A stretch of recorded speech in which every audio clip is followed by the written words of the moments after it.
All right, this is Pose and Faces with Appeal, and today we're gonna be talking about how to do this sad face.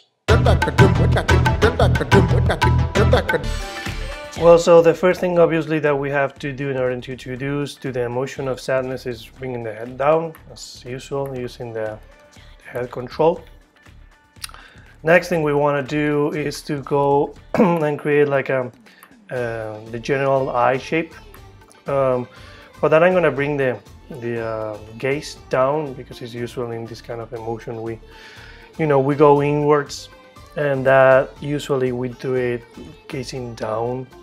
So I'm going to be just using the controls of the eyelid to bring it down. And what is more important is to get this sense of this feeling or this kind of angle in the eyelids. We are also going to do that in the brows, right? This is where also we're going to be doing. But if we also get that same kind of feeling in the eyelids, that would be great. So that's why basically I'm helping myself using the corners of the eye controllers of the corners to create that angle. And so I also did some little cleanup on the eyelashes.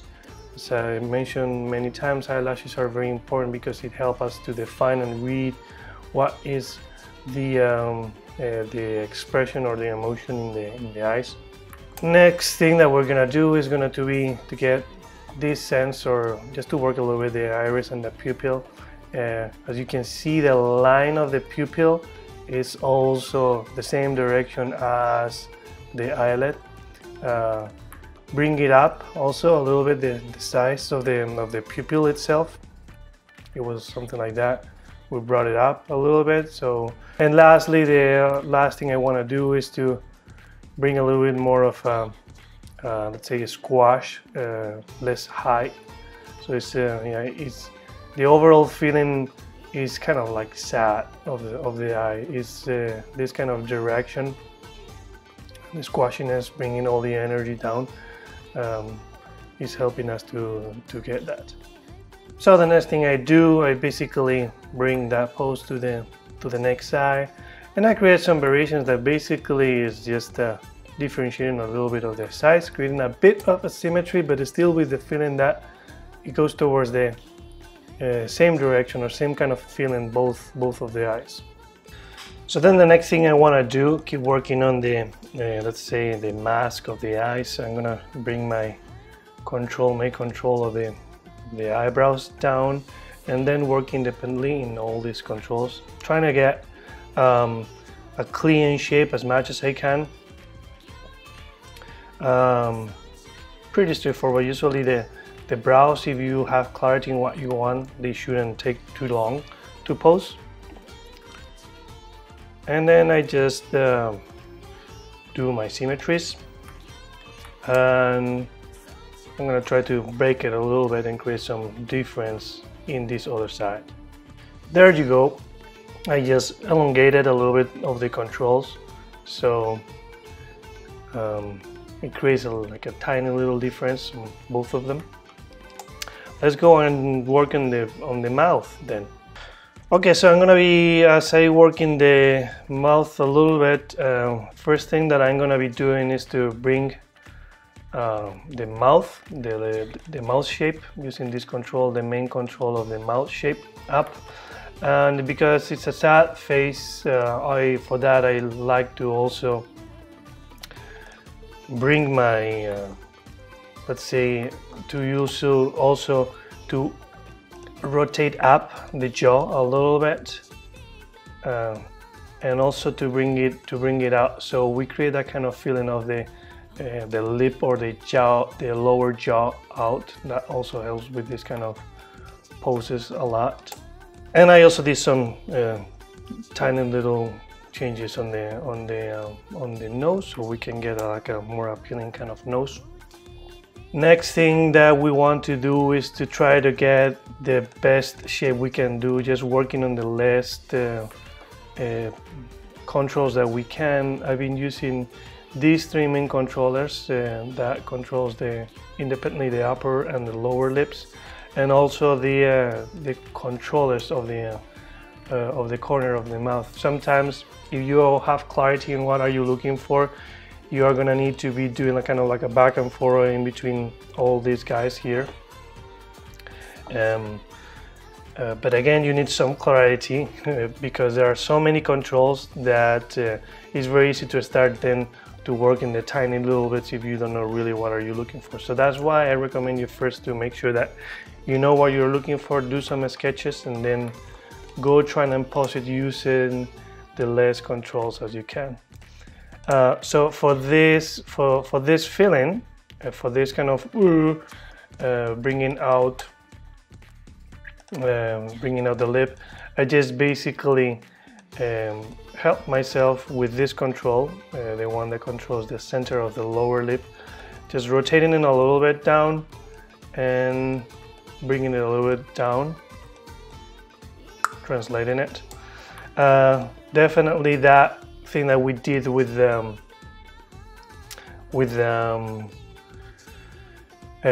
jaw helps a lot. If I just try, we just see how it changes from one to another. This is from no jaw to the change on the jaw. That also adds a lot. It's a tiny little detail, but it really helps a lot to bring that feeling of sadness. So just some last little details on the mouth, and it feels like it's a very good moment to start working on more extras or lattices and deformers in general. Okay, so there is a lot of changes on the extras. Extras are these controllers, or these are my squash and stretch controllers that I use a lot, generally for pushing expressions a lot, or just for general squash and stretch. The lower one only controls, let's say, the mouth area. The ones that goes a little upper controls, let's say, the lower half of the face. The ones that goes up, it controls the upper half of the face, and this top one only controls the head and the upper front head. So first thing that usually I try to do is to try to push the emotion that I'm doing, mainly with all of them, but I usually start with the lower one. So in this case, I'm basically bringing it up, like rotating this body up, and also I'm bringing the scale a little up, probably this